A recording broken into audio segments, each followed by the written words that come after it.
Many are history's holy figures who have felt the red twist of injustice in their gut. They behold the seemingly endless blessings bestowed upon the unworthy, while their own righteous ambitions are denied to them. They ask, in the still and secret night, why them and not I? No answer comes from their God. Instead, the only sound is the echo of their petition, ringing out in the cavernous abdominal knot as if in torturous mockery. Such is the insidious and self-perpetuating nature of envy, an ugly feeling that bloats bitterly until it can no longer be contained, forcing those who submit to its acidic call to cast aside their faith with an explosive, spittle-strewn snarl. Many go on to join the many murderous legions that serve at the behest of the serpent head of envy, the infant-side king and the thief of babes, Moloch. After all, it was Cain's jealousy that saw him bring his brother low in a moment of cold fury. Beyond the slaying of others, so caustic is resentment's poison that those afflicted by it often turn their wrath upon themselves, compelled to hide the vastness of their insufficiency beneath the black depths of the ocean. Those that follow this urge do not attain the annihilating seclusion they crave, but instead find perverse absolution. Like much of what humanity considers free will, this drowning desire is by the design of a far older and more terrible power. As the sea fills their bodies, the echo of want in their stomachs is obscured by a new sound, a call so loud that the faultiness of their soul is dwarfed by its harrowing cacophony. This is no trick of the dying mind, but the song of Leviathan, said to be one of God's first creations that lays hidden, chained in the deepest oceanic void. This ancient, enormous demon yearns to supplant Moloch as invidious champion, and those that hear its keening voice are reborn as its heraldic choir. Until the water rots their lungs or their master consumes their undying flesh, they cry hymns of Leviathan's inevitable ascent to the black clismus of envy. When this phenomenon was discovered by the first heretic submarines, these hellish geists were soon taken aboard and deployed within their raiding parties, equipped with diving bells full of abyssal waters and fielded as terror troops in the same manner as the terrestrial heretic Choristers. Dubbed drowned Choristers, they sway eerily atop the earth as if caught in ghostly currents, held down only by the weights and chains they used to take their own lives. Their song, though but a fraction of the unholy horror which saved them, creeps over the trenches like a thick fog, driving those faithful that hear it into the ravenous, maddening maw of comparison. Some choristers wield wicked sacrificial knives with which to slaughter those they feed to the aquatic predators caught in their unearthly tide. Others bear rusted swords and shields, offering to duel their opponents until they are too wrapped by floods of doubt to be able to continue fighting. When the killing is done, aboard the heretic submarines, drowned choristers are found in the close counsel of their infernal captains, gurgling in discordant falsettos of the secret power to be found in the endless black. To their dismay, in recent years the war scholars of the faithful have noticed an increase in reports of those who have survived near-death experiences by drowning, becoming obsessed with a terrifying and beautiful song. Despite clerical and military intervention, many are driven to madness and eventual suicide as they attempt to feel its revelatory immensity once more. Those reports coincide with a rapid generation of new drowned choristers leading heretic naval raiding parties across the area of the Levant known as the Carcass Front. Perhaps even more worrisome are drowned choirs, seemingly spontaneous occurrences of drowned choristers who do not find raiding parties but more of their own kin. Where heretic naval raider attacks unfurl with unholy horror and brutality, The drowned choirs begin their assaults in the assumed comfort of sleep. Their pitiful harmonies resound through the dreams of those near the shore, providing orchestral counterpoint to visceral nightmares of their grandest fears and insecurities. In mere days, entire settlements descend into homicidal jealousy until their populace either lays slain by each other's hands, or, more commonly, cast themselves into the briny depths to serve forever with the choir. The drowned choirs drift waywardly with the tide, every fishing village and coastal hamlet within earshot adding to their number. Over time, the choristers themselves can end up conjoining in flesh, mangled and mingled into something more resembling a siphonophore than anything human. This entity, known as a Leviathan chorus, represents a deeper facet of envy. It is malicious, indiscriminate, and all-consuming, a rotting beast of narcissistic woe and obsessive spiritual violence. As drowned choirs have begun emerging in greater numbers, the Ministry of the Propagation of Virtue have spent countless ducats entreating all to study Proverbs 27:4 in their mandatory propaganda. Wrath is cruel, and anger a torrent. But who is able to stand before jealousy? Okay, so a new lore drop yesterday on Drowned Choristers, art by Mike Franchina, the main guy, basically, the Trench Crusade main guy, and another lore entry by Brook Close. Now, I personally really like Brook's writing. I know that in Factory Fortress they've brought in these younger talents and are working with them, and if this is a indicator of what that process is getting, I personally am incredibly happy. Don't get me wrong, I adore the folks who built Wargaming. I adore classic Games Workshop games and all the folks who built that up, and I'm delighted to see so many of them arriving in Trench Crusade. It makes me excited, but what makes me more excited is new talent, new people. I like the people who are going to build the next 20, 30, 40 years of what Wargaming will be. So I'm thoroughly enjoying Brook's work, basically. It's great to read it, and it's very fun, and it's very different to how Tuomas would write or any of the other writers. So just great work overall. So there's a lot of fun stuff in this. There's a mention of Leviathan's desire to take over the throne of envy, which is cool. I know a lot of people were kind of wondering if that was going to be its number one goal. There's a lot of fun here where the drowned choristers are kind of acting as the Leviathan's spokespeople, the bit about them whispering in the ears of their infernal captains and talking about the power that's found within the deep, and all the rest of it is all very, very cool.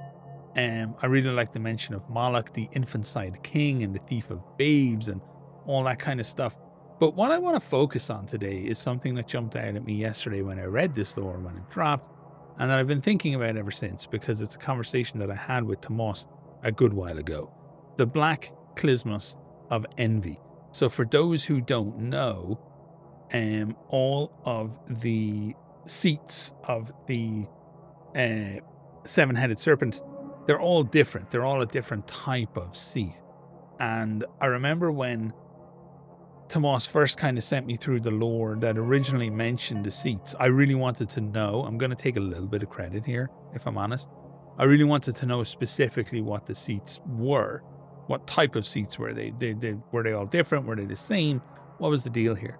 And Tuomas sent me through a list after a while of these are the seats, and the Black Christmas of the Envy was right there. So it's fun to see kind of the game have developed so much more and now be in a position to talk about why I think that's kind of interesting. Because one of the things that Tuomas said was that all the seats were symbolic. Now, this is where it gets interesting and fun for me. And this conversation is going to be less about what Drowned Choristers are and envy overall, and its kind of place in in Trench Crusade and a couple of interesting things. So there was some, before I get into that, there was some fun stuff mentioned. It talks about Moloch as Invidia's champion. Invidia is basically just Latin for envy. It talks about a word I'm going to have directly on the screen to be able to pronounce it properly. Siphonophores. Siphonophores are like clusters essentially of single-celled organisms that act as a bigger organism. They're kind of blurring the line, from what I can read and discover, as to what we consider multi-cell versus single-cell organisms to be. They're essentially like colonies of single-cell organisms. So yeah, interesting, really fun stuff here that is showing up in the lore, but it is the Clismos today that I'm most interested in, and I wanted to have like a think about it. What did it mean? Now that I know more about the world of Trench Crusade, I'm going to make a few assumptions in my thinking as to why Envy would have the Black Clismos, and then I'm going to make a bold statement and potential prediction about the seats themselves. So we know that Moloch is the current head of Envy. He is currently the one who sits in the Black Clismos, and we know that Moloch is driven by intense envy at his own inability to create life. He hates people because people can do it. He despises the fact that God would give the lowest of the low, in his eyes, human beings, the ability to create life when he can't. And he kind of rails about this to the point where he loves kid sacrifice because it allows him to deny parents their children. So he's basically fucking Epsteinian. And he, he's a big proponent of the golden calf, the sacrificial altar. And he loves to make as many yoke fiends and hell knights and shit as he can. He loves to distort humanity and get as close as he can to creating life himself, but he knows it's bollocks, right? He knows that that's not real life, and this is what drives him, and he must sit in a Clismos.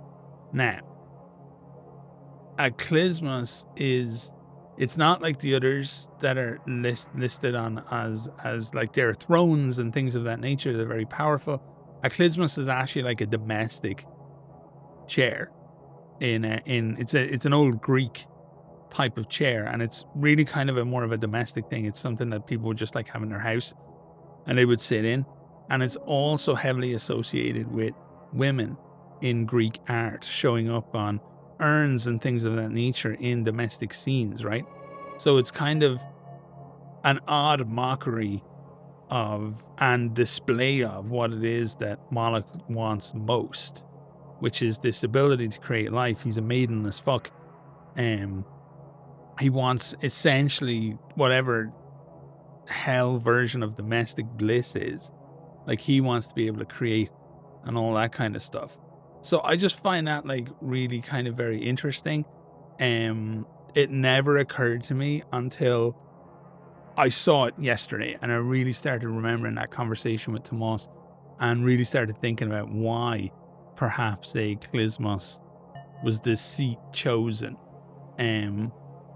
It works on multiple levels. It shows that perhaps he wants this, like, it's merely symbolic, right? I'm not saying Moloch wants to retire from being a demon lord and set up a little house on the prairie with somebody.